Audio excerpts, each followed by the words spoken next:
राजू शेट्टी यांनी या सर्व घडामोडींवर सरकारच्या निर्णयावर काय प्रतिक्रिया दिली त्यांनी झी24 ताशी जो संवाद साधलाय तो आपण पाहूया।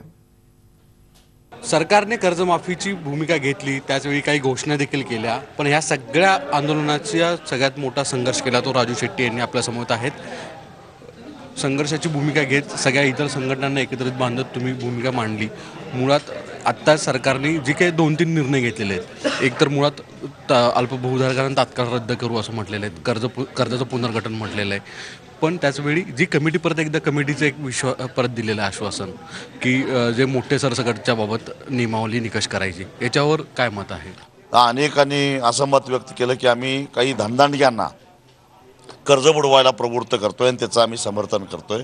आम्ही स्पष्ट म्हटलं की जे निव्वळ शेतीवर अवलंबून आहेत त्यांना कर्जाच्या चक्रातून बाहेर काढलंच पाहिजे, कारण एकदा शेती तोट्याची आहे म्हणून तर त्यांना कर्ज संपवायचं असेल तर जेवढ्या जमिनीचा आकार मोठा तेवढं कर्ज जास्त, त्यामुळं ते सीमारेषा या शेतकऱ्यांना लावून चालत नाहीत।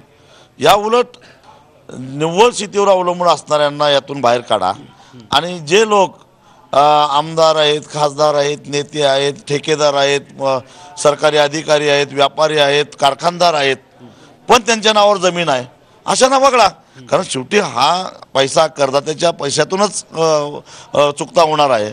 तेव्हा आम्ही असं समर्थन नाही करत की करदात्यांचा पैसा चुकीच्या लोकांच्यासाठी खर्च व्हावा।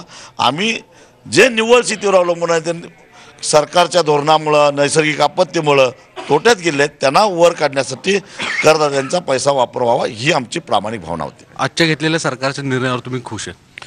समाधानी आहे, पण अतिशय समाधानी त्याच दिवशी होईल ज्या दिवशी याची अंमलबजावणी होईल। एक शेवटचा प्रश्न सोडवण्यासाठी राजू शेट्टीच पाहिजे आहेत का? कारण यापूर्वीची बैठक झाली सदाभाऊ यांच्या उपस्थितीमध्ये, पण प्रश्न सुटलेच नाही।